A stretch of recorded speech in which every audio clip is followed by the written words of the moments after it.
Hello दोस्तों, राधे राधे। कैसे हैं आप?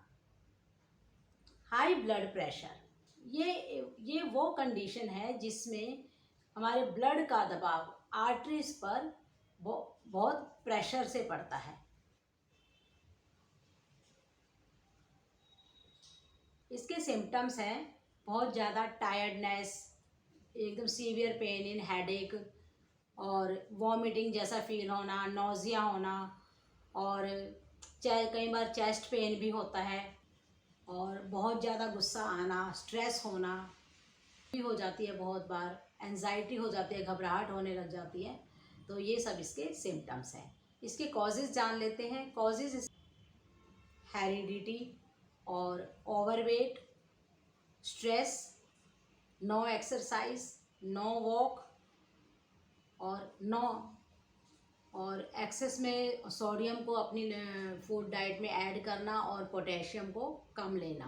तो यही सभी सारे रीज़न इसके हाई बीपी के रीज़न हैं। तो हमें क्या है, कुछ इंसान जो है कि अपनी चीज़ें किसी के साथ शेयर नहीं करता। तो मेरा तो ये कहना है कि आप किसी को भी अपना समझते हैं, जिसके ऊपर आप ट्रस्ट करते हैं, आप अपने थॉट्स को ज़रूर शेयर करें।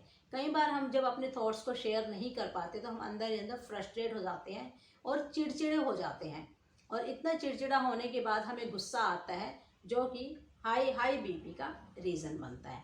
तो हमें अपने थॉट्स ज़रूर शेयर करना चाहिए। फ्रेंड्स के साथ बाहर ज़रूर निकलना चाहिए, घूमने जाना चाहिए, एक्सरसाइज को अपनी लाइफ में का हिस्सा बनाना चाहिए, वॉक करनी चाहिए, ब्रिस्क वॉक करनी चाहिए। मैंने आपको फर्स्ट पार्ट में बताया है कि हाई बीपी क्या है और इसके कॉजेज़ और लक्षण क्या हैं। नेक्स्ट मैं आपको कुछ योगासन बताऊंगी, जिससे हम इस बीमारी से छुटकारा पा सकते हैं, और उसके बाद कुछ प्राणायाम करवाऊंगी, और लास्ट पार्ट में मैं आपको कुछ टिप्स दूंगी। तो आप शुरू से अंत तक मेरे साथ बने रहिएगा। अगर आपने मेरे चैनल को अभी तक सब्सक्राइब नहीं किया है तो प्लीज़ सब्सक्राइब माई चैनल, और अगर आपको मेरा वीडियो अच्छा लगे तो इसको शेयर जरूर करें। आगे बढ़ते हैं, कुछ योगासन करते हैं। इससे पहले हम कुछ ब्रीदिंग एक्सरसाइज करेंगे, प्राणायाम करेंगे। तो आप अपने आसन पर क्रॉस लेग में बैठ जाइए। हमें डीप ब्रीदिंग करनी है, डायफ्रैग्मेटिक ब्रीदिंग। डायफ्रैग्मेटिक होती है जब हम जो होल टाइम जब हम सांस लेते हैं तो बहुत छोटा छोटा सांस लेते हैं, और जो डायफ्रैग्मेटिक होती है, ऐसे सांस लेना है कि इससे आपकी नाभि, आपकी चेस्ट सब प्रभावित हो। तो मेरे साथ करिए, आप धीरे धीरे इनहेल करें। 5 की काउंटिंग में आप इनहेल करें।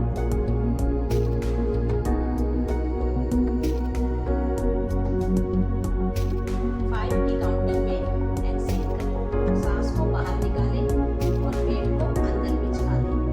स्क्वीज कर दें नाभि को। जब सांस भरें तो आपका जो पेट है वो फूल जाए, पूरा पेट सांस से भर जाए, और जब आप सांस को बाहर निकालें तो पेट अंदर की ओर स्क्वीज हो जाए। इतना गहरा और लंबा सांस आपने लेना है। गिनती का प्रयोग करें, जितनी गिनती में आप सांस भर रहे हैं उतनी गिनती में सांस बाहर निकालें। इसकी मैं आपको 2-3 आवृत्तियां करके दिखाऊंगी। आप इसको कम से कम 5 से 6 मिनट जरूर करें। इनहेल करें, एक्सहेल करें, सांस बाहर और नाभि अंदर, पेट को अंदर पिचका दें। फिर से सांस भरें,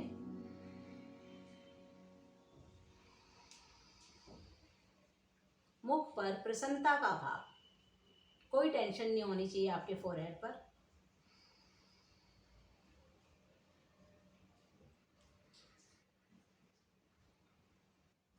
इसी तरह आपको कम से कम 5 से 7 मिनट तक आपने ये ब्रीदिंग एक्सरसाइज आपने करनी है। हमें हाई बीपी में वो एक्सरसाइज करनी चाहिए जिससे हमें थोड़ा रिलैक्स मिले। बहुत ज़्यादा हैक्टिक एक्सरसाइज नहीं करनी है। सबसे पहले तो बहुत ज़्यादा हैक्टिक एक्सरसाइज नहीं करनी है, और ज़्यादा आगे बेंड होने वाली एक्सरसाइजेस भी नहीं करनी है। नेक्स्ट अब हम करेंगे भद्रासन, यानी बटरफ्लाई पोज। दोनों तलवों को अपने मिला लें, और अपने जो एड़ियां हैं इनको ग्रोइन एरिया की तरफ ज़्यादा से ज़्यादा पीछे की ओर करें। जितनी आपकी थाइज में फ्लैक्सिबिलिटी है।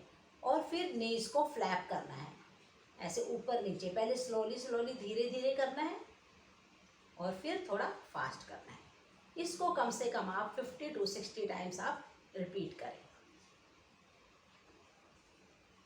स्टार्टिंग में अगर आप बिगिनर्स हैं तो आप स्टार्टिंग में 30 टाइम्स करें, उसके बाद धीरे धीरे बढ़ाकर इसको 60 टाइम तक अपने नीज को फ्लैप करें।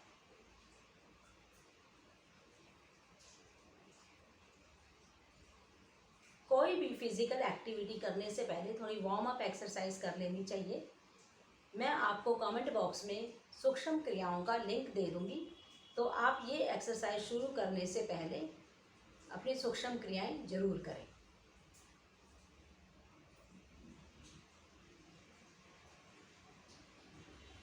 क्योंकि अगर मैं इसमें सूक्ष्म क्रियाएं भी बताऊंगी तो वीडियो बहुत लंबा हो जाएगा। और धीरे धीरे वापस अपने आप पैरों को खोलकर थोड़ा सा टैप कर लें। जो थोड़ी सी टेंशन क्रिएट हुई है, अभी हमने आसन किया है तो वो ठीक हो जाएगा। और पंजों को आगे पीछे स्ट्रेच करें, पूरा स्ट्रेच करें पैरों को।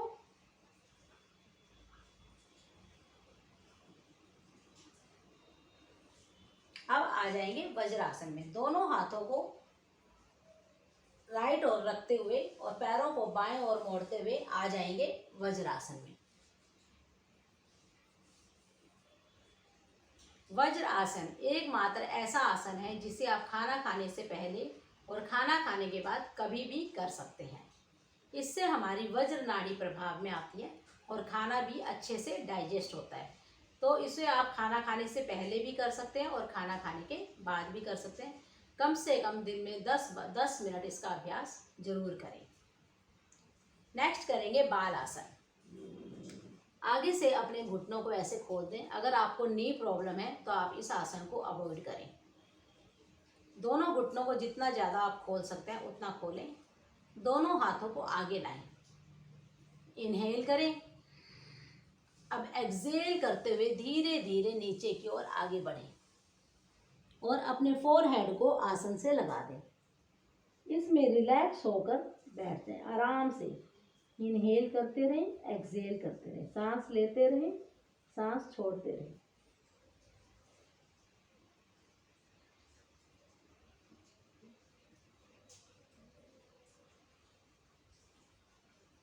ट्वेंटी सेकेंड तक होल्ड करें और फिर इनहेल करते हुए धीरे धीरे वापस। एक बार में 20 सेकेंड का होल्ड करें। इसके आप कम से कम 3 सेट्स जरूर करें। यहीं से आ जाएंगे भुजंग आसन में।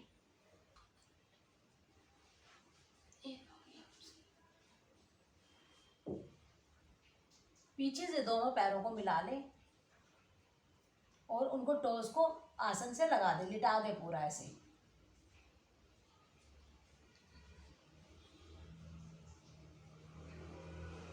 सिर्फ गर्दन को ऊपर उठाएं और कुछ देर इस स्थिति में रुकें, कम से कम 10 की काउंटिंग तक।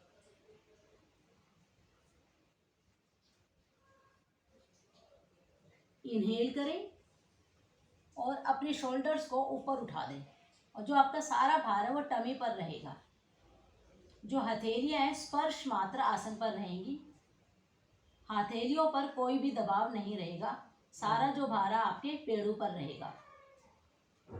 यहाँ पर इनहेल और एक्सहेल करते रहें। सांस लेते रहें, सांस छोड़ते रहें।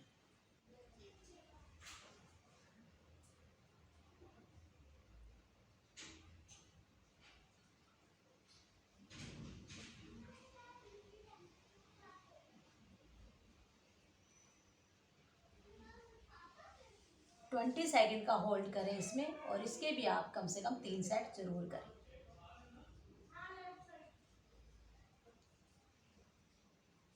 हस्त पदंगष्ट आसन।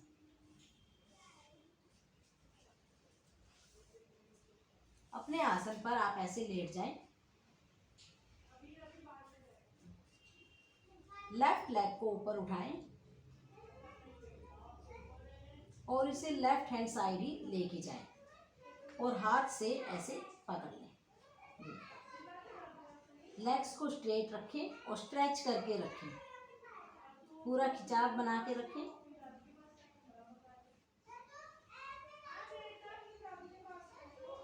टेन सेकेंड का होल्ड करें, फिर धीरे धीरे वापस।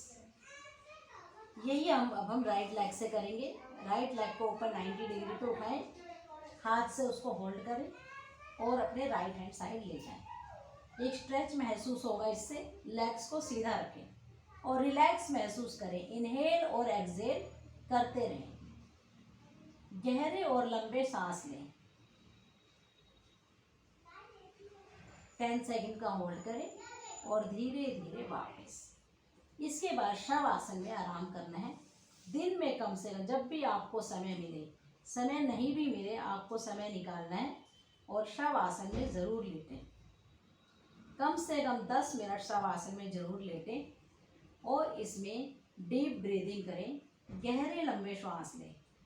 अगर आपका ज़्यादा देर खड़े होने का काम है या ज़्यादा देर बैठने का काम है या किचन में आप बहुत देर काम कर लेते हैं, तो उसके बाद भी 10 मिनट आप शवासन में आराम करें। इनहेल और एक्सहेल करते रहें।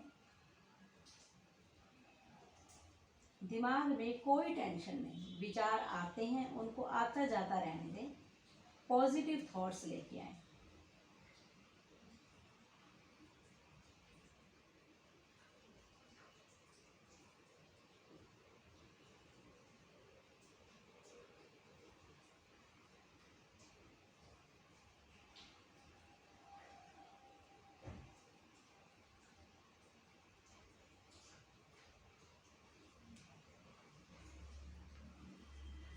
ऐसे ही आप कम से कम 10 मिनट लेटें और इसको दिन में कम से कम 3-4 बार आप शवासन को रिपीट करें।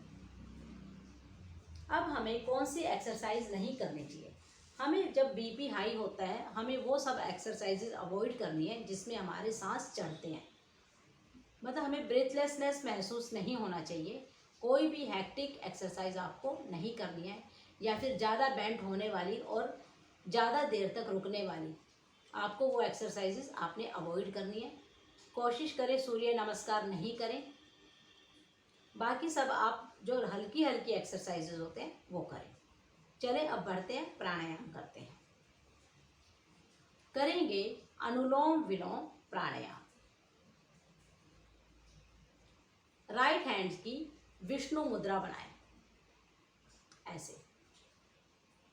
अंगूठे से राइट नॉस्ट्रिल को बंद करें और जो लेफ्ट हैंड है उससे आपकी ध्यान मुद्रा बनेगी। अंगूठ जो थंब है और इंडेक्स फिंगर है उनको टच करें, जो इसका टिप है, और बाकी जो उंगलियां वो स्ट्रेट रहेंगी। इससे विष्णु मुद्रा बनाएं, ऐसे। राइट नॉस्ट्रिल को थंब से बंद करें, अंगूठे से बंद करें। लेफ्ट साइड से धीरे धीरे इनहेल करें। काउंटिंग से इनहेल करेंगे। 5 की काउंटिंग में आप इनहेल करें। लेफ्ट नॉस्ट्रिल बंद। थंब को हटाते हुए राइट नॉस्ट्रिल से धीरे धीरे 5 की गिनती में सांस बाहर।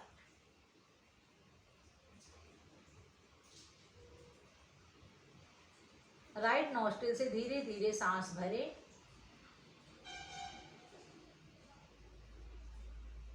लेफ्ट नॉस्ट्रिल से धीरे धीरे सांस बाहर। ये एक राउंड हुआ। इसी तरह आपको कम से कम 10 मिनट करना है। मैं आपको एक बार और करके दिखाती हूँ। लेफ्ट नॉस्ट्रिल से धीरे धीरे सांस भरें। लेफ्ट नॉस्ट्रिल बंद। 5 की गिनती में राइट नॉस्ट्रिल से धीरे धीरे सांस बाहर।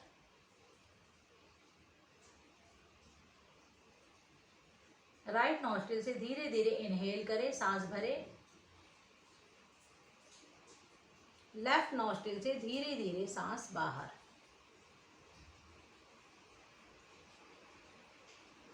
इसी तरह आपको ये बार बार रिपीट करना है। कम से कम 10 मिनट आपने इसको करना है। आपकी स्पाइन स्ट्रेट रहनी चाहिए और चेहरे पर कोई भी चिंता नहीं होनी चाहिए, ना ही तनाव होना चाहिए। नेक्स्ट हम करेंगे शीतली प्राणायाम। शीतली प्राणायाम कैसे करते हैं पहले आप देख लीजिएगा। अपनी टंग को बाहर निकालें। और इसको गोल बना लें ऐसे। और जैसे हम पानी को पीते हैं ना, ऐसे हवा को अंदर पीना है। जैसे देखिए, एक ही सांस में जितनी हवा आपके अंदर जाती है, ठीक है। जैसे देखिए, अब उस सांस को कुछ देर होल्ड करना है और जालंधर बंद लगाना है। जालंधर बंद क्या होता है? अपने गले से थ्रोट का लॉक लगाना है। जैसे अपनी चिन को चेस्ट से लगाकर उसको लॉक लगा देना है ताकि वो हवा बाहर ना निकले। एक बार फिर से देखें।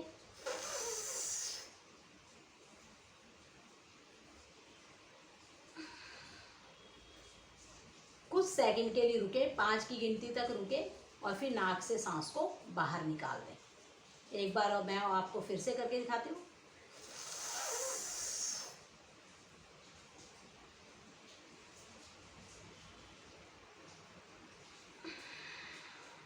और अपने नाक से सांस को बाहर निकाल देना है।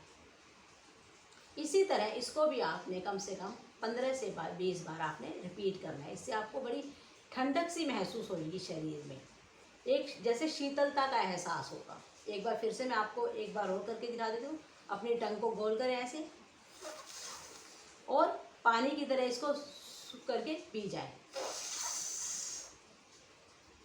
लॉक लगाएं और नाक से सांस बाहर। इसी तरह हम योग आसन करके और प्राणायाम करके और अपनी जीवन शैली में कुछ बदलाव लाकर अपने जीवन को स्वस्थ बना सकते हैं और हाई ब्लड प्रेशर से निजात पा सकते हैं। अब आगे मैं आपको बताती हूँ कैसे हम अपनी जीवन शैली में और अपने डाइट में बदलाव लाकर और कुछ अपनी ज़िंदगी में अपने व्यवहार में बदलाव लाकर कैसे हम इस बीमारी से निजात पा सकते हैं। चले आगे बढ़ते हैं। हम अपनी जीवन शैली में बदलाव लाकर हम अपनी जीवन शैली में बदलाव कैसे ला सकते हैं? सबसे पहले तो वॉक, ब्रिस्क वॉक जरूर करें, एटलीस्ट 45 मिनट्स की। और वो वॉक ऐसी होनी चाहिए कि उसमें आपकी सांस ना चढ़े, इतनी आपने वॉक करनी है। तो आप अपनी बॉडी के हिसाब से आपको सांस ना चढ़े और वॉक भी ब्रिस्क हो, तो कम से कम 45 मिनट्स जरूर करें। आप अगर एक बार में लगातार नहीं कर सकते तो आप उसको 2 बार में डिवाइड कर दें। आधा आधा घंटा, आप आधा घंटा सुबह और आधा घंटा शाम को आप वॉक करें। सेकंड, योग आसन और प्राणायाम को अपने जीवन में लाकर आप अपने जीवन को स्वस्थ बना सकते हैं और बीमारियों से निजात पा सकते हैं। तीसरा, ये जो बीपी हाई होता है ये उन लोगों को ज़्यादा होता है जिन्हें गुस्सा ज़्यादा आता है, जो ज़्यादा एग्रेसिव होते हैं, बात बात पे चिड़चिड़े हो जाते हैं। और वो जब उनको गुस्सा आता है वो अपना काम भी बहुत जल्दी जल्दी करते हैं, हर काम जल्दी जल्दी ख़त्म करने की कोशिश करते हैं। और जब उनके मन मुताबिक दूसरे काम नहीं करते, दूसरे बंदे उनके हिसाब से नहीं चलते, तो उनको और ज़्यादा गुस्सा आता है, जिसकी वजह से उनको हाई बीपी हो जाता है। तो उनको एक बात समझ लेनी चाहिए कि हमारा हर चीज़ पे हमारा कंट्रोल नहीं हो सकता, कि दूसरा बंदा आपके मुताबिक चले, ऐसा नहीं हो सकता। तो हमें अपने व्यवहार में चेंज लाना चाहिए, क्योंकि जो होना है वो अच्छे के लिए ही होता है। तो उन चीज़ों को एक्सेप्ट हमें करना पड़ेगा, क्योंकि हर बंदा एक जैसा नहीं होता, हर बंदे का व्यवहार अलग है। हमारी 5 उंगलियां हैं वो एक जैसी नहीं हैं, तो हर बंदा भी एक जैसा नहीं है। तो हमें अपने आप को उसके मुताबिक ढालना पड़ेगा। अगर हम हर बात पे चिड़चिड़े होएंगे, गुस्से होएंगे, हमारा हाई बीपी हो जाएगा। और हाई बीपी जैसे ही होता है हमें हमारी किडनी पर अफेक्ट पड़ सकता है, हमारे लीवर पर अफेक्ट पड़ सकता है, हमारे हार्ट पर पड़ सकता है, या जो भी वाइटल ऑर्गन्स हैं उन पर भी इसका अफेक्ट पड़ सकता है और हार्ट अटैक के चांसेस भी रहते हैं। तो हमें अपने जीवन में थोड़ा सा बदलाव लाना चाहिए, व्यवहार रास्ते को ख़राब ना करें। आप अपने आप को सरेंडर कर दीजिए गॉड के और नेचर के, जो होगा अच्छा ही होगा। कुछ डाइट में चेंजेस करने चाहिए, जैसे हमें सोडियम का कम इस्तेमाल करना चाहिए और पोटेशियम का ज़्यादा करना चाहिए। सोडियम में आप जैसे आप अपने सॉल्ट को चेंज कर सकते हैं, आयोडाइज सॉल्ट नहीं लेना। तो जैसे ये व्रत वाला नमक होता है आप उसका यूज़ कर सकते हैं। और पोटेशियम जैसे पोटेशियम होता है बनाना में, पोटेशियम होता है एप्पल में, पोटेशियम होता है, आप इन सब का इनटेक अपने इन सब का कंजप्शन आप बढ़ा सकते हैं। आप पालक ले सकते हैं, क्यूकम्बर अवॉइड करना चाहिए। हमें नॉन वेज को बिल्कुल अवॉइड करना चाहिए, अल्कोहल नहीं लेना चाहिए, स्मोकिंग को बिल्कुल क्विट कर देना चाहिए, और अपना योगा, वॉक, ये सब अपने जीवन में आप ज़रूर करें। अपनी अपनी डेली लाइफ में योगा और वॉक को ज़रूर इसमें ऐड करें। हम अपनी ज़िंदगी में थोड़ा सा बदलाव लाकर, जीवन शैली को थोड़ा सा बदल कर हम अपने जीवन को स्वस्थ बना सकते हैं, स्वस्थ बना सकते हैं। कहते हैं ना, पहला सुख निरोगी काया। देखिए, डायबिटीज़, हार्ट डिजीज़ और ये बीपी हाई, तीनों ही बीमारियां इंटरलिंक्ड हैं। अगर इनमें से एक भी बीमारी लग जाती है तो बाकी दो तो इसके ऐसे लगा लो कि आप बोनस के साथ आने का पूरा चांसेस रहता है। तो आप दिन में, अगर आपको बीपी हाई की प्रॉब्लम है, इसको कम से कम दिन में 2-3 बार ज़रूर चेक करें। आप अपना वो एक इंस्ट्रूमेंट ले आएँ जिससे कि बीपी चेक करते हैं, तो आप उससे हमेशा चेक करते रहें। क्योंकि अगर हम टाइमली बीपी को ट्रीट नहीं करेंगे टाइमली, तो इससे हमें और भी बीमारियां लगने का खतरा रहता है, और हार्ट अटैक का भी खतरा बहुत ज़्यादा रहता है। अपनी इन्हीं चीज़ों को आप अपना, तो आशा करती हूँ आपको मेरा वीडियो अच्छे से समझ आया होगा, और अगर पसंद आया हो तो इसको शेयर ज़रूर कीजिएगा। अगर आपको मेरे साथ योगा में जुड़ना है तो प्लीज़ व्हाट्सएप में 9811148716, और अगर आपने मेरे चैनल को अभी तक सब्सक्राइब नहीं किया है तो प्लीज़ सब्सक्राइब माई चैनल। अगले वीडियो में फिर मिलेंगे, तब तक के लिए धन्यवाद।